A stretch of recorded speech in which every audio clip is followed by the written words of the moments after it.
ॐ श्रीगुरवे नमः।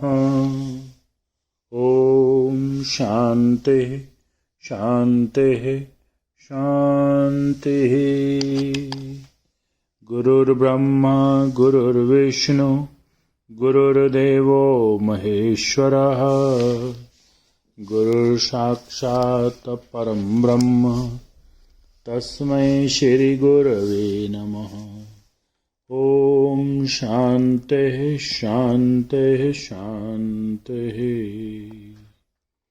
प्रणाम भगवान। स्वामी विवेकानंद जी के दिव्य ग्रंथ ज्ञान योग के अद्भुत चैप्टर आत्मा, जिसमें बात चल रही थी अद्वैतवाद की, जिसमें स्वामी जी ने बताया कि जो अद्वैतवाद है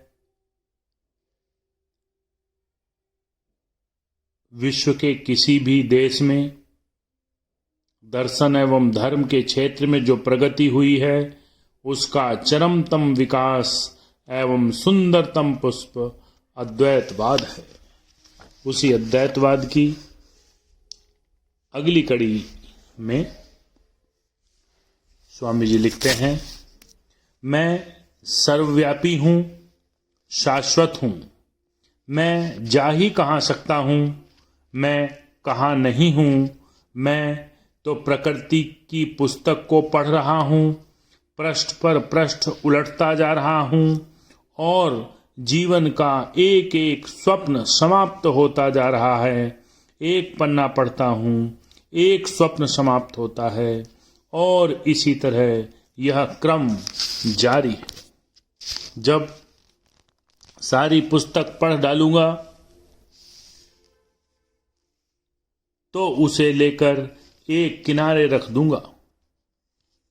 यही मेरे खेल का अंत होगा। आखिर वेदांतियों ने इन सारे कथनों का तात्पर्य क्या है? आत्मा का श्रेष्ठत्व। संसार में जो देवता कभी पूजे जाते थे या पूजे जाएंगे, उन्हें निकाल बाहर कर वेदांतियों ने उनके स्थान पर मनुष्य की आत्मा को आसीन किया। वही आत्मा जो चंद्र, सूर्य और स्वर्ग की तो बात ही क्या, अखिल ब्रह्मांड से भी श्रेष्ठ है। संपूर्ण शास्त्र एवं विज्ञान मनुष्य के रूप में प्रकट होने वाली इस आत्मा की महिमा की कल्पना भी नहीं कर सकते। वह समस्त ईश्वरों में श्रेष्ठ है। वही एकमात्र ईश्वर है जिसकी सत्ता सदैव थी, सदैव है और सदैव रहेगी। इसलिए मैं किसी अन्य की नहीं बल्कि अपनी ही पूजा करूंगा। मैं अपनी आत्मा की पूजा करता हूं। यही वेदांती कहता है। मैं किसे नमन करूं? स्वयं को। मैं सहायता मांगू भी तो किससे?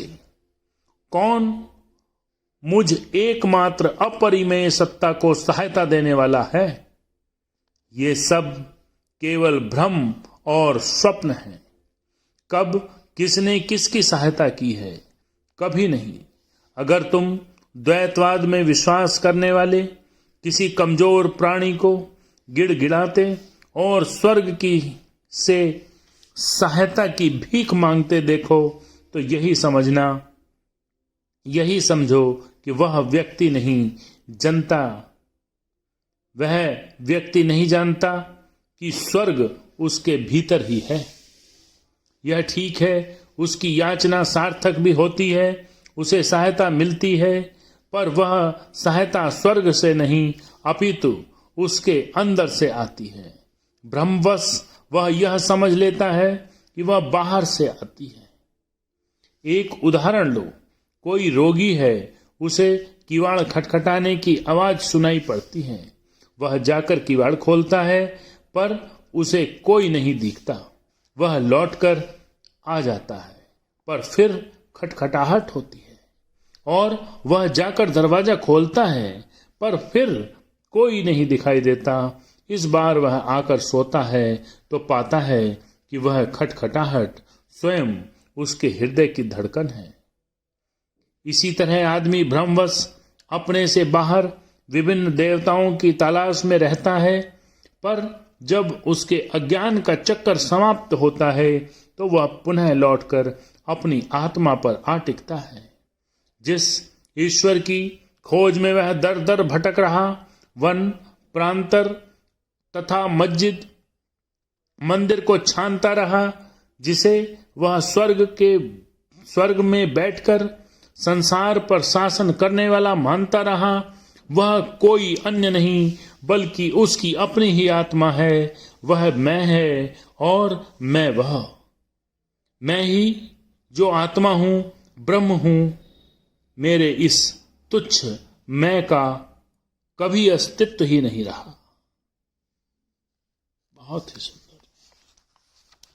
ओम शांति शांति शांति।